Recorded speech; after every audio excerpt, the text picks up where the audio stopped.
खुदा तो हिस्सा में हमारी बड़ी रहबरी रहनुमाई करना। इबादत के दूसरे हिस्सा के लिए भी खुदा तेरी पाक में जुटते हैं।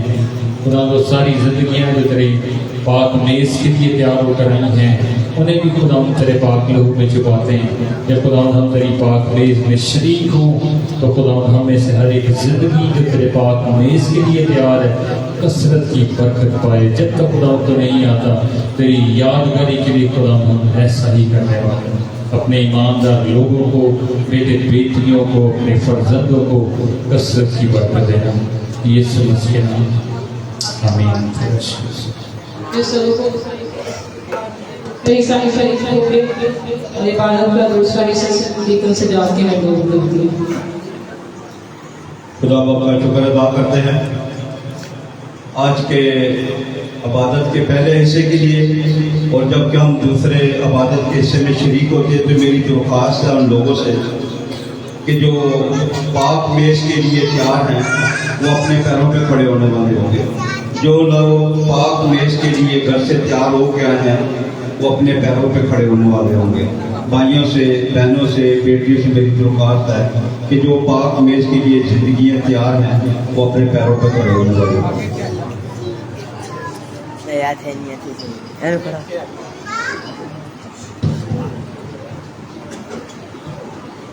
खुदा के जिंदा पाक कलाम में से हम तलावत करेंगे पहला करंथियों उसका 11 बाब और उसकी 23 आयत से लेके खुदा के जिंदा पाक कलाम में से हम 29 आयत तक पढ़ने वाले होंगे। खुदा के जिंदा पाक कलाम में से हम तलावत करेंगे पहला करंथियों उसका 11 बाब उसकी 23 आयत से लेके 29 आयत तक खुदा के जिंदा पाक कलाम में से हम तलावत करेंगे। क्योंकि ये बात मुझे खुदावन से पहुंची और मैंने तुमको भी बता दी कि खुदावन यीशु ने जिस रात को पकड़वाया गया रोटी ली और शुक्र कर तोड़ी और कहा कि ये मेरा बदन है जो तुम्हारे लिए है, मेरी यादगारी के वास्ते यही किया करो। इसी तरह उसने खाने के बाद प्याला भी लिया और ये कह करके प्याला मेरे खून में नया ऐद है, जब कभी पियो मेरी यादगारी के लिए यही किया करो।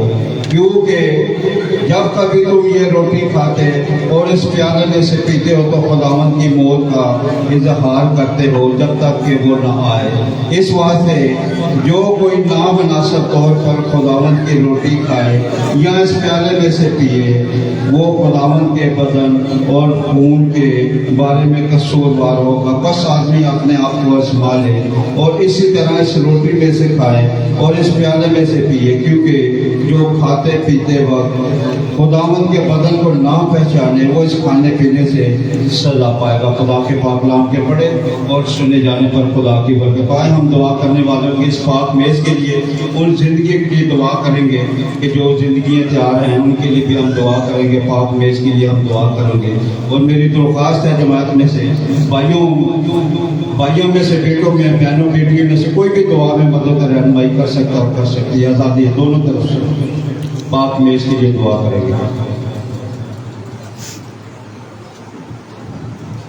खुदा बाप यीशु मसीह के नाम से जब हम ने खुदा बाप शैतान और यीशु के रूबरू ये मेज़ लगाई तो यीशु मसीह के नाम से हमें फजल अता कर इस खून और गोश्त में जब शरीक होते हैं जिंदगी बल्कि कसरत की जिंदगी पाई मेरे खुदा ने, और हमारे जिस्मानी और रूहानी बीमारियां इस खून और बदन के वसीला से यीशु के नाम से करती है।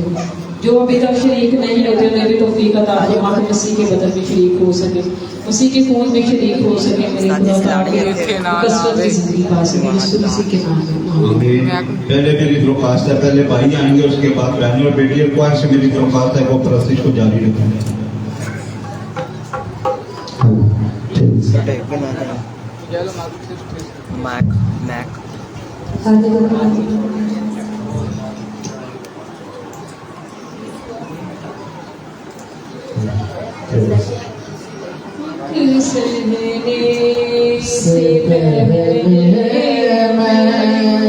से शाम को मनाऊं दुख से शाम को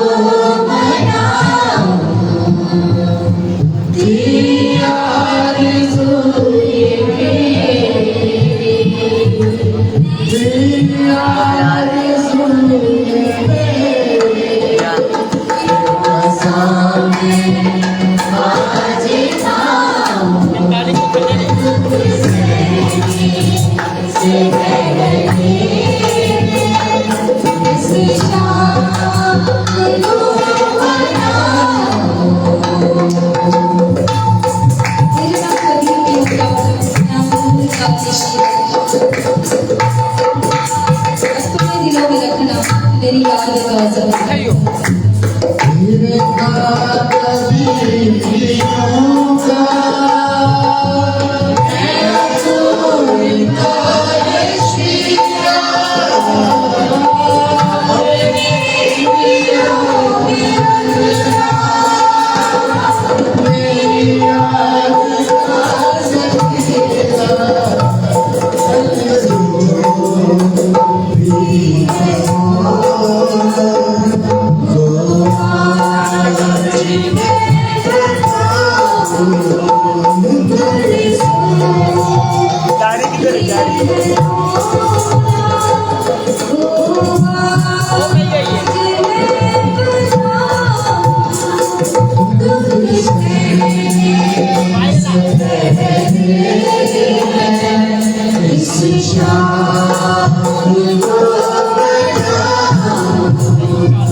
Yes,